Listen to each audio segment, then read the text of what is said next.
What's up, guys? Pretty Figuel here, coming at you with a review for the new Blessthefall album Gallows, released this past Friday, September 5th. It's hard to believe it's been 7 years since the band released their last album, Hard Feelings, back in 2018. But then again, that is coming from someone who may not necessarily call himself a fan of Blessthefall. They definitely have some songs and maybe an album or two that I could enjoy for the most part if I get into it. Like Hollow Bodies from, I think, 2013 is when that album dropped. It's pretty solid, not gonna lie. Blessthefall is one of those bands that fits pretty snugly in that whole second wave of metalcore movement that incorporates a little bit more emo elements than the predecessors, bands like Asking Alexandria and Crown the Empire, Of Mice and Men. Just overall bands that, if we're being honest, take that early mid-2000s melodic metalcore sound and just kind of to water it down a little bit. That's not necessarily for a lack of quality. I do personally prefer more of those first-gen melodic metalcore bands, just because I think their songwriting was a little bit more diverse, overall a little bit more inspired and innovative. But bands like Asking Alexandria and Of Mice and Men have put out albums that I genuinely really enjoy. So I can't really bash this second wave of metalcore movement that much. And Blessthefall, when you listen back on their older catalog, they really do embody that with just the kind of evolution in metalcore riffing, going from more of that melodic death metal influence, to going from that, I should say, into some more gent influence, which is obviously the main riffing style in the genre now. And again, those kind of more emo-leaning qualities and overall kind of a blend at times with the post-hardcore genre. And right off the bat, that is represented really well on the first array of tracks. You've, of course, had the intro track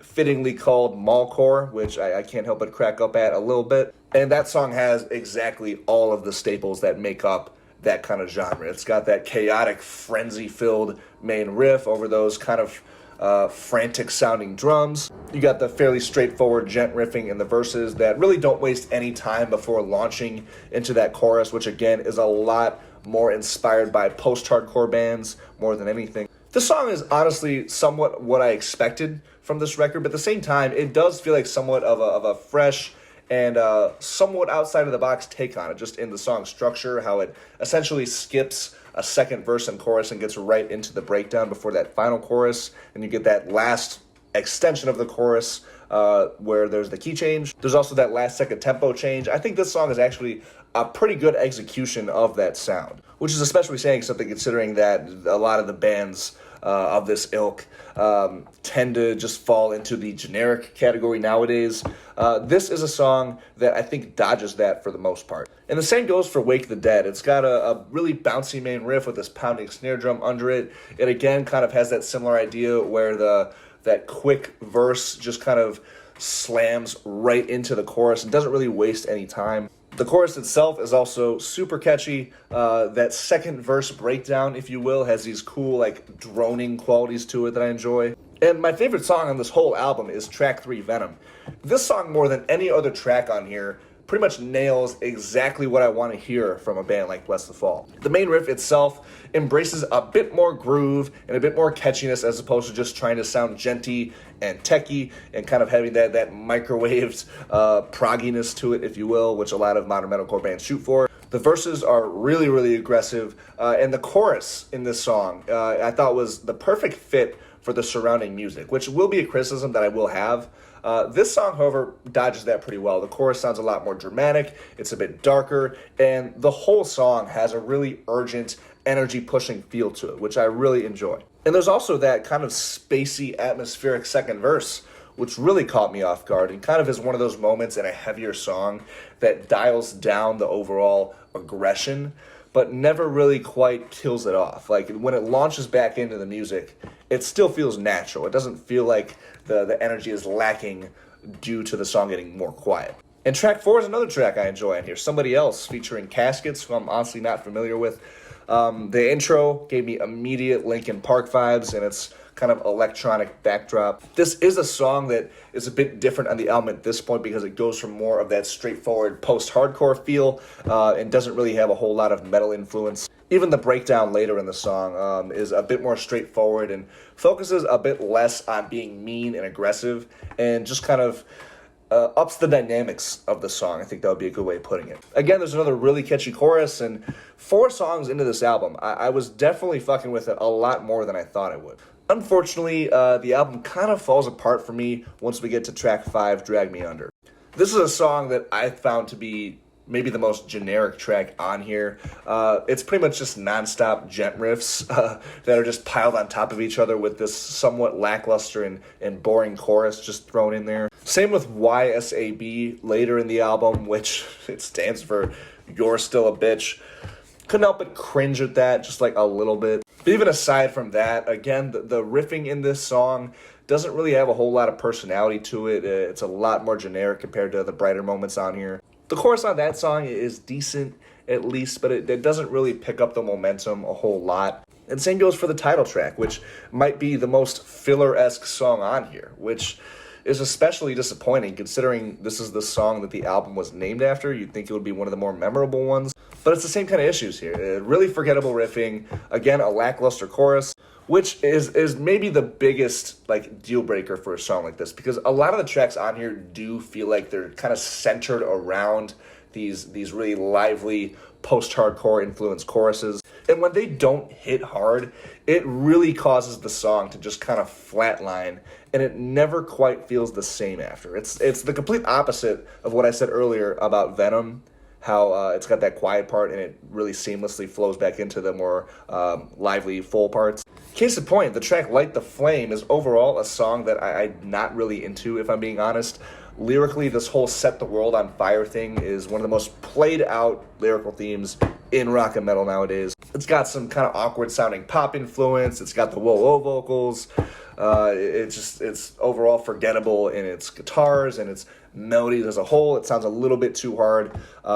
It sounds like it's trying a little bit too hard to be dramatic. But with that song, I actually like the chorus. So I end up kind of enjoying this song overall a bit more than some of the other tracks, like the title track and like YSAB, that the chorus isn't quite as memorable. Because when the song feels like it's circling around to that chorus, it at least still feels like it's somewhat accomplishing its goal. This Ends With Us is a song that I have similar criticisms for as Light the Flame. Again, it tries a little bit too hard to be dramatic. I did at first enjoy how the song kind of embraced a slower kind of marching tempo, which was something different at this point in the record, being the last song.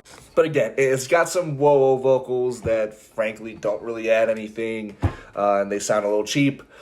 It's got the studio effects near the end in particular that, again, just sound a little bit too hard to be dramatic, but they just kind of fall flat. The one song in the second half of the album that I really enjoy, surprisingly, is Fell So Hard, Felt So Right.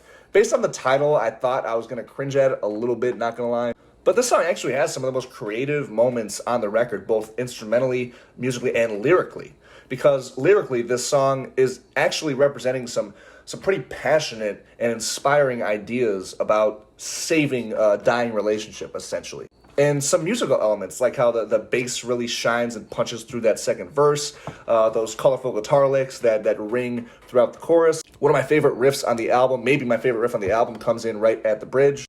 And I just really enjoy the emotion that was put into this song, and it really shines through, which is always great to hear. So overall, this album is a pretty mixed bag. There wasn't really anything that I thought was bad on here, which is good. I definitely did enjoy, pretty solidly enjoy, 2 tracks on here, Venom and Fell So Hard, Felt So Right, like I just mentioned. So breaking things down to more of the album-wide notes that I have, I do wish the riffing on here was a bit more thought out and embraced a bit more groove, as opposed to just kind of having, like I said, that like microwaved gent feeling that a lot of the style of metalcore maintains. It just doesn't have much personality in it. I think that's the best way of putting it. And the album also being so front-loaded, it almost makes it feel like it's like split in half. It's awkwardly split in half, because I have a first half of the album that I actually really enjoy, and then the second half is just, it's boring, to be quite frank, except the one track. But one thing that's on this album's side is that I think it's produced fairly well, which, again, is something that this style of metalcore is very hit or miss with, but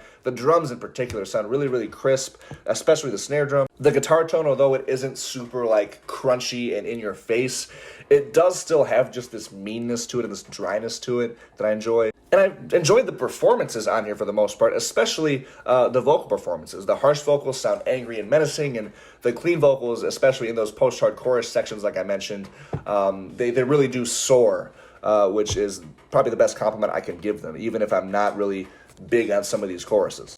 And one more note on those choruses, like I kind of alluded to earlier, even on the songs that I enjoy on here, like Metalcore and Wake the Dead, there is a little bit of an element of them having a fragmented mood in a sense. Like going from those heavy breakdowns and verses into this bright, shiny chorus, it does make for some awkward transitions at times. Luckily, that doesn't really impact my listen to it a whole lot. And the overall result here with this album is a record that will probably please longtime fans of the band, which I'm very happy for the band and their fans on that front. But for more of a casual listener, it's really nothing special. This song gets a 15 out of 30 for me. As always, thank you guys so much for watching. If you've heard this album, please comment below your thoughts on it. I'd love to hear them. Remember to hit the subscribe button for more rock and metal-related content and album reviews. Check the description for all my links, including a link to my original music. And once again, thank you guys so much for watching, and I will catch you guys later. Peace.